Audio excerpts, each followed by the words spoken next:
Welcome to Festival of the Future, day 2. So we're halfway through the festival now. It's going well. We've had lots of sessions run by lots of different people from Dorset and beyond.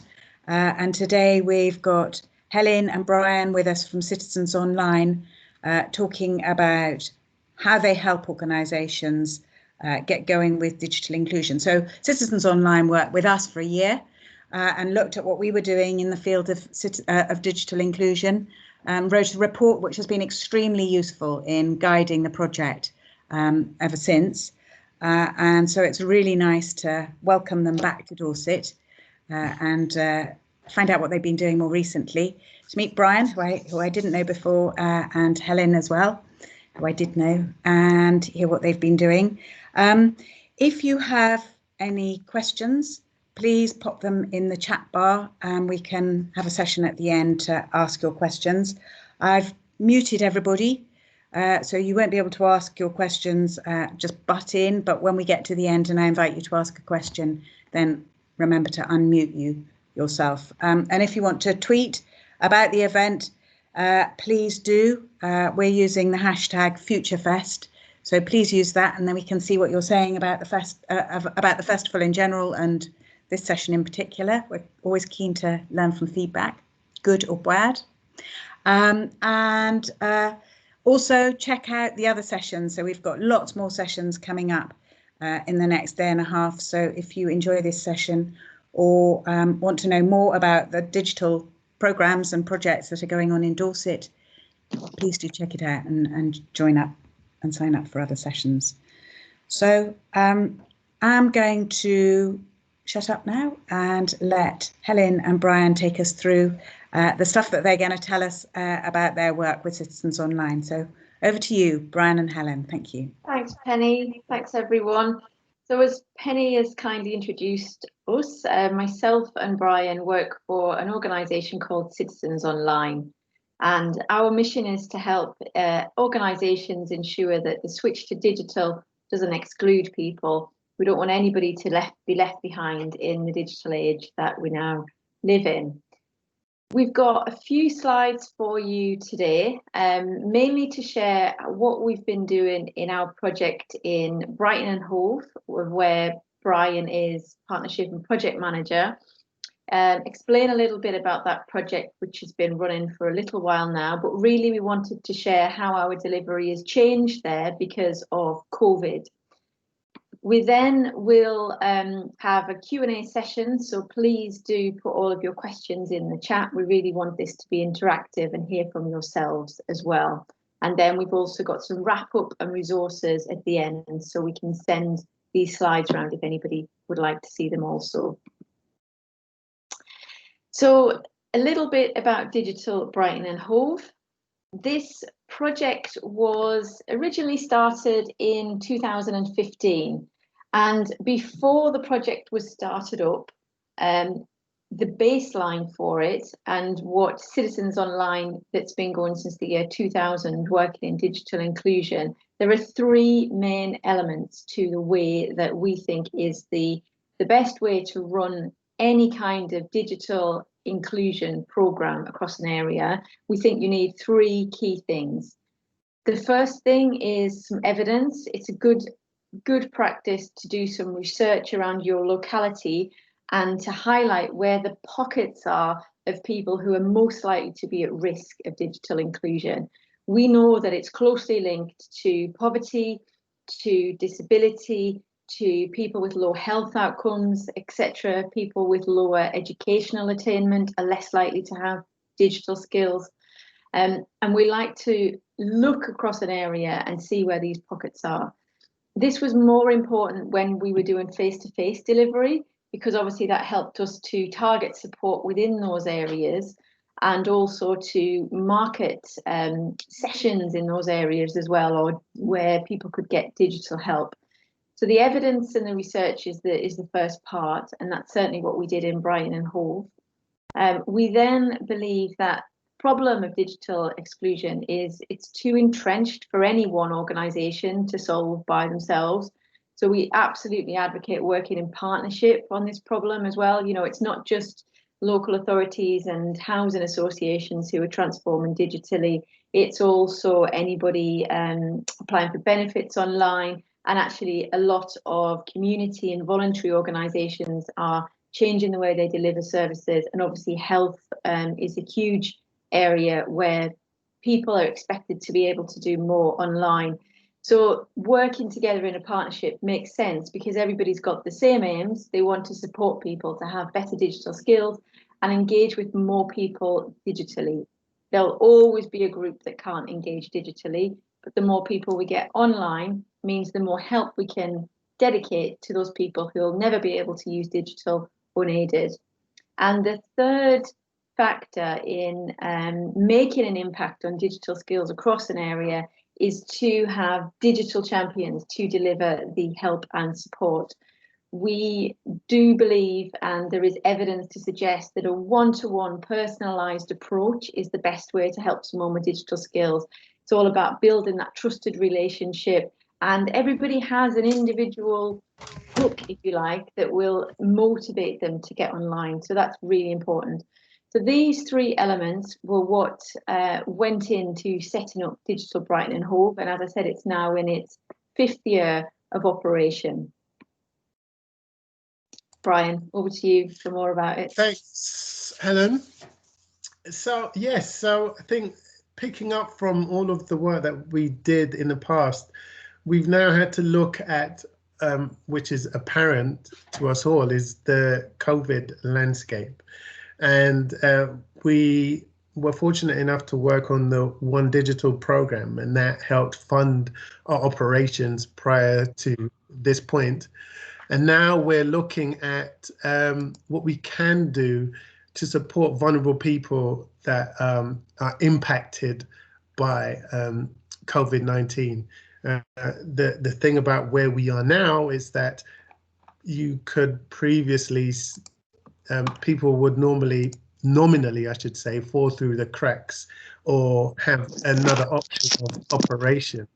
The key thing where we are now is that you know, with lockdown, you can't go to the post office if, you know, if you can't do something online, or you can't go to the place in person, or even see your doctor. So how do people engage? And there, as you can imagine, there are plenty of people from all walks of life, not necessarily just the elderly, who can't get to the services or get the information they need. So as it says, we worked with a lot of community partners, and you know, we've grown our network exponentially. We have over 300 people in our network, people and organizations in our network, who we use to engage with the community directly. And we do a lot of that work intrinsically and with people on the ground as well. So an idea of some of the numbers that we've done, they're quite significant in terms of our direct support with people. We've had, this was to June, and so we've done significantly more since then. Whilst we have a new team, we've all come in situ around the time of August, September. So as well as embedding and getting ourselves on the ground, we're now beginning to deliver again and support. And we've certainly continued to do that remote one-to-one support of organizations and individuals that need that. The fantastic thing about where we are now, we have a helpline for direct digital champion support, so people can call that number and get the support that they need. And we're doing virtual digital champion sessions as well over Zoom or GoToMeeting. Our digital inclusion webinars are about to take off again, and you know, we get organizations to come in and to network and to talk about the things that they are having difficulties with, or just being able to relate to someone across town, which, as we know, we're at medium alert now, if you can discern what that means across the country. But that means, you know, we can no longer meet in person and network and talk about things. And the thing around digital, as I'm sure you're all aware, is the language. you know, there's still a disconnect between what's IT, what's digital, and what are we really talking about here? And is it the equipment? Well, if it is the equipment, we are working with partners to distribute direct equipment to ensure that we can do things like help the digital divide and get people technologically and digitally included. As to date, we've managed to distribute 42 tablets to individuals and organizations. The great thing is that we work with you know, like I said, those 300 plus organizations to engage with the community on the whole. We try and find out what the need is with our organizations, and we work with devices.now. And we didn't get the thing about when we started this program, we weren't able to choose the type of equipment that we were able to put on loan, or in some cases give away. But the thing is that it was a great entry point for people to get online and get included and start getting that support. So not only did we set up and distribute these tablets, we also provided the support for clients and individuals to get online afterwards and to utilize the facilities. So we had about 24 tablets supplied to us by Brighton and Hove digital program, Digital Brighton and Hove, forgive me, to support vulnerable people, and about another 16 to 18 provided by devices.now, which we're coming towards the end of our distribution. And we're about to enter into another program of work to support other people's. Another program that we did was a fantastic program with a number of organizations. So we know this organization called Jangala, and they created a fantastic thing that you can see on the screen there called a Get Box. Now, what this did was that it provided, it uses, what am I doing, my hand waving in the air, 4G. And it takes 4G and it makes it into a Wi-Fi signal that people can get into online. And we worked with another local organization called Diversity and Ability.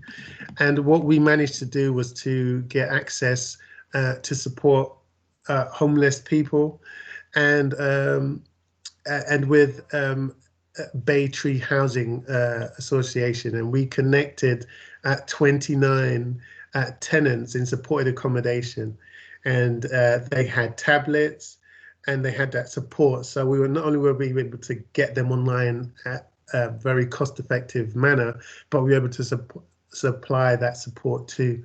So that, in essence, was a prototype, and we're looking at continuing that work and building on that to see if we can do it at scale. Another program which worked really well was one that we did with an organization called Take Back. What they did, as the name implies, would get in disused or what's the word? That's the word, obsolete, yes. Tech from people in the community that, you know, you have stuff and you're concerned to whether or not you should get rid of it because it's got all your information on. You're concerned to get rid of it because you don't know where can you throw it, you can't throw it in the bin. And what they did was provide pop-ups for people to bring their stuff in and of course get it sanitized, get it cleaned out, and in some cases repurposed and donated to people. So we will manage to partner with Take Back and do this program really successfully and get it to people who need the equipment. And we're in talks now at seeing if we can expand this program to not only get reclaim equipment from organizations and individuals, but to get it out, repurpose it and get it out to people in need. So another fantastic program that I'm happy that we're going to say is going to continue in the very near future. Thanks, Brian. So as Brian mentioned, as well as the network, which has over, I think it's over 300 organisations, as well as talking about digital inclusion, that group has also branched out into what we call tech for good as well. And I think that's a really fantastic element of the network, that organisations who are transforming digitally are supporting each other's. Obviously, this picture is from pre-COVID, but just in the COVID months, over the past 9 months, there have been 133 local organisations, of which 244 local staff and volunteers have gained better skills and digital confidence. And there's 40 local tech volunteers who are helping organisations to transform for good. So as Brian mentioned, everything that's been put in place very, very quickly within Brighton and Hove, it really couldn't have been possible without that network and those existing relationships and the trust that exists between partners to mobilise things so quickly. So digital championing work has always traditionally been done face-to-face, but as Brian said, during lockdown, that's not possible. So we have been supporting learners over the phone, and I know that Dorset themselves have a fantastic digital volunteer programme, and again, they've been supporting people over the phone. So we just wanted to give a few tips to anybody who's thinking about embarking on this work. We also have some resources to help with this at the end of the presentation as well. It's really difficult to help somebody over the phone, and no one's going to lie, but it can be done, and it's really important during COVID that people can get online. That we've done, so this is Anna here, one of our digital champions, with a device. And when the device has actually been handed out, the learner is given a paper version of like a start guide. So then when somebody is talking to that learner over the phone, they've got a piece of paper which says, you know, this is the home screen button, this is the switch on button, this is a cursor or a pointer as people call it. And with brand new to the internet, all of that terminology is really, really difficult. Once you can get someone online, then you can use screen sharing and remote access tools to help them from there and point them in the right direction. But to actually get that connection at first, we think it's best if the learner, like I say, has some form of paper reference to get them going. Some quotes here from the project. It's been fantastic to get the feedback from people who these tablets and the support really has made a difference to. And I'm hoping we'll be getting some more case studies from what's happened over COVID as well, because as Brian said, this work is still going on with a vengeance. So I think, yeah, that was all we had for you today. Are there any questions in the chat, Penny? No, I've just had a quick look actually. Nobody's put any questions in the chat, but would anybody like to put their hand up now and ask a question? Because I have lots. Yeah, I find that really, really interesting because a lot of what you're doing in Brighton is similar to what we've done here. And I was particularly pleased to hear that your digital champions in Brighton are also struggling with helping people online remotely. Ours are too. And in fact, if you want to hear more about that, 3 of them are talking about their experiences at 6 o'clock tonight as part of the festival. So join that slot too, if you have a chance to. Yes, like you, we've been moved our support online. I was interested to see that you're doing, you had 2 different types of support that you're offering. The helpline, which is presumably over the phone, is it? Mm-hmm. And then something that you called remote one-to-one support. And you had 194 people who were accessing that. What's that and how does it differ? I think that the people get in contact via the helpline, and then it's when they have the support. That's how those figures were calculated. So obviously some people had more than one session of support. So it is the same method of getting in touch. It was for people to get in touch via the phone. And then, like I say, we would contact them via the phone. And if they were already online, we would then start our sessions that way as well. Okay, so you're not doing using the technology which allows people to remote onto the learners? Oh yeah, absolutely. But it's still the same type of support. So we would generally start with somebody over the phone, and once they're online, absolutely, those, as I mentioned in the remote digital champion tools, and we've got a slide on this as a part of our resources, things like TeamViewer, Quick Me, are really helpful for taking control of somebody's screen and trying to pinpoint a learner to what's needed. And in my own personal experience, when I was providing some remote support, I was able to talk my aunt through online shopping and save her favorites and things like that. And it was quicker for me to take control and show her what she needed to do. And then while I was on her screen, I could see her doing that. So that was useful. Yeah, and had a couple of hours trying to get her onto a Zoom call as well, but we got there in the end, so it was worth it. Well done. That's interesting. We've steered away from that because of the safeguarding issues. Obviously, it's one thing if it's your aunt and she knows you and you know her and so on. But when you have a caller come in who we don't know, and we put them through to a digital champion who doesn't know the caller and the caller doesn't know the digital champion, we felt that there would be safeguarding issues for using any of those yeah, absolutely. And all of our volunteers are DBS checked, and all of them have safeguarding training. We would never recommend it for anybody who any financial information or anything like that. You can't go near.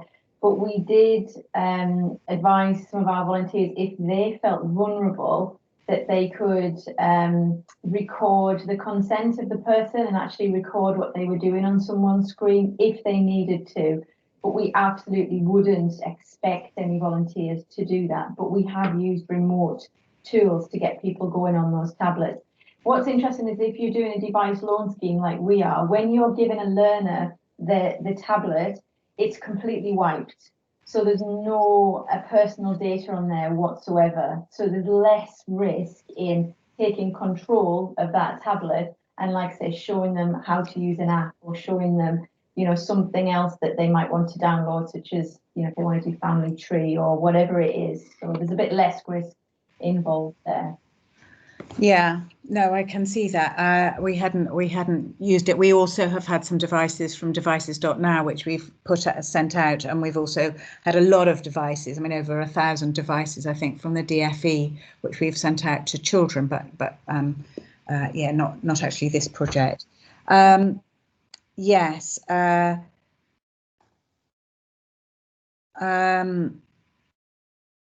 What other questions did I have?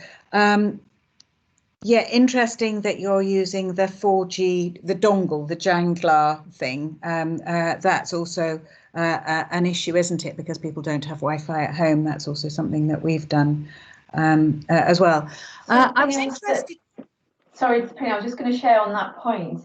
We're working with a couple of London boroughs, and I know of some projects where housing associations have underwritten the connection to, in these particular ones, there's some tower blocks in London where it's not just older people who might not be able to get online, but actually, as you mentioned, the kids, lots of people homeschooling and families have a lack of data, especially when everywhere was locked down and you couldn't get free Wi-Fi in McDonald's anymore or the community centre or wherever. So there was a couple of providers who provided free Wi-Fi within those tower blocks, and it was underwritten by the housing associations, and the local authorities were involved as well. And I thought that was a really interesting project. I'm trying to get a case study on it. But I think during COVID, I saw a really good site from Battersea and Wandsworth Council as well, and they've been collecting devices and providing people with data packages, etc. So I think that it's been a real catalyst for some innovative solutions to the issue of data poverty. Yeah, absolutely. And certainly the motivations have changed. So people who would never get, oh, no, it's not for me. No, I'm never going online, suddenly found that they could benefit from being online. So the problem, one of the interesting things that we're looking at the moment is how to identify which proportion of we reckon there's 30,000 people, thanks to some of the research that you did at the beginning with us.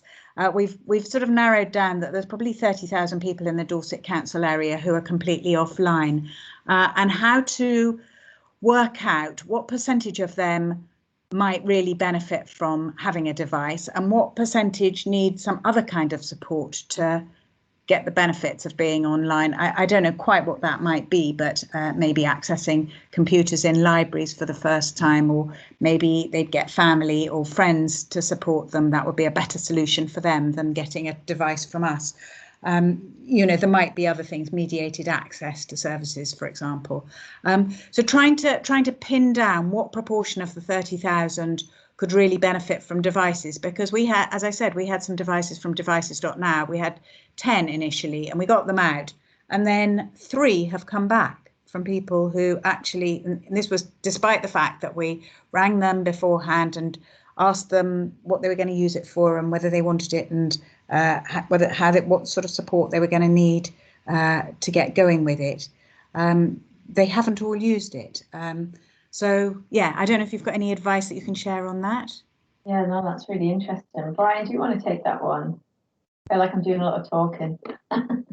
You're on mute, Brian. I'm laughing. Yeah, that's interesting. If you can just give me the last part of that again, Penny, just the, yeah, go on. So we're doing some research to find out what proportion of the 30,000 offline population could benefit from getting online and how we could best help them.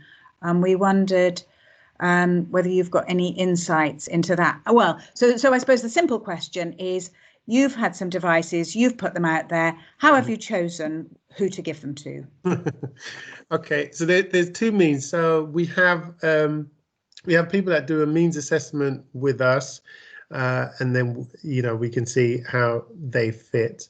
That's one way. And then there's another way where we're working through an organization and they do it on behalf of the individual.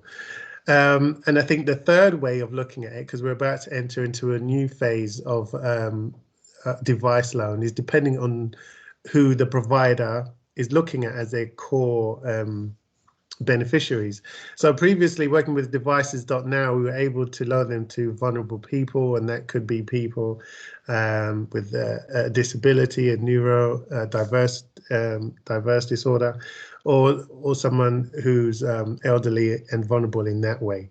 And then we were able to wipe the tablet, set them up very basically, and with our digital champion, arrange to have them deliver at specific times. We're moving into a new program now with IDS. We're partnered with the University of Sussex, and what they're looking for are people who need devices to help their employability. So so you can see we're working with particular criteria that help us shape the work that we do. We were never been at liberty to have just a stack of equipment and say we're going to devise a criteria to give them out. I think it depending on who we're working with. So with devices.now and future.now, there was the program to ensure that the most vulnerable people to get them. So I think that is the precursor that helps us make that decision quite easier, as quote unquote easy. Yeah, no, I get that, and that's also what we've used. Obviously, we've used the devices.now criteria, but we're thinking about our own, and if we have some of our own devices, how we might get them out. And we had some advice from auditors that said we had to make them very widely available, and so just trying to work out how to do that. I mean, certainly we could. Penny, I was wondering, Penny, the people who handed back their devices, what reasons did they give for that? Well, they weren't using them, and they weren't using them because something else had intervened in between the time when they said that they wanted them. So they've become ill, or their partner's become ill, and it's just been one too many thing that they haven't been able to get their heads around, really. That's been the reason. So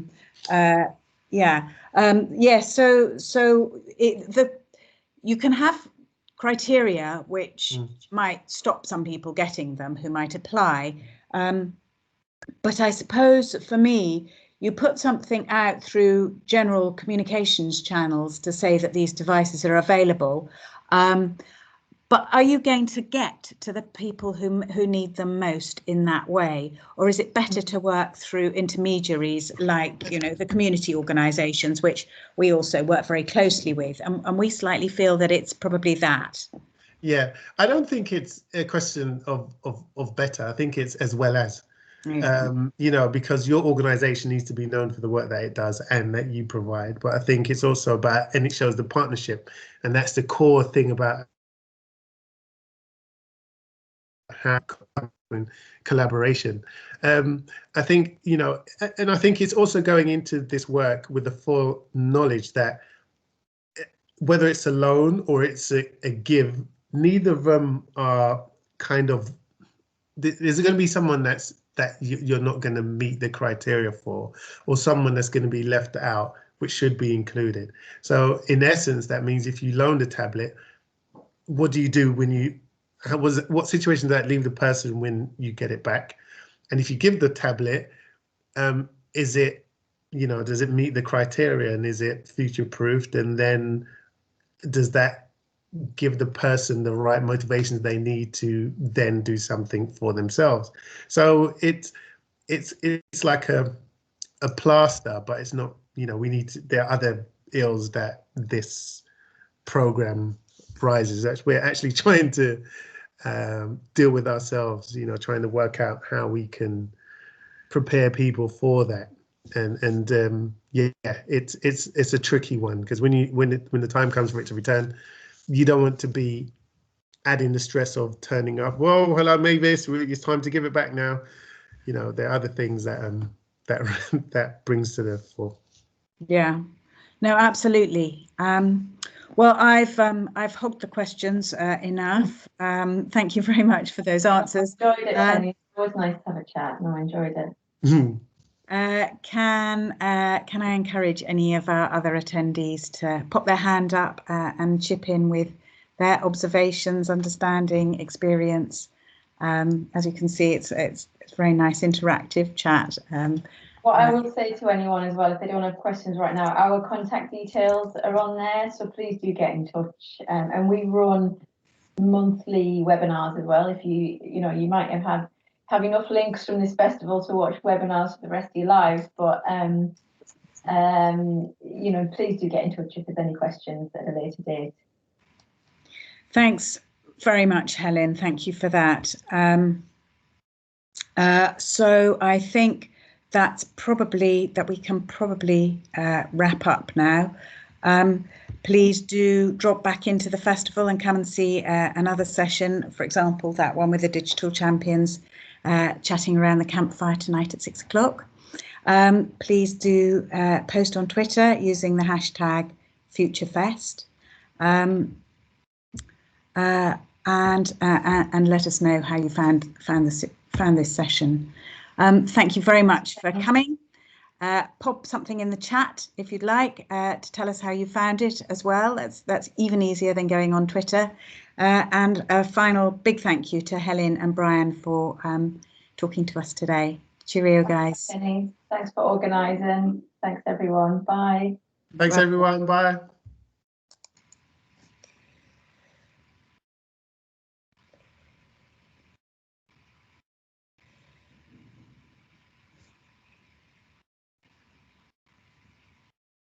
Lovely. Good.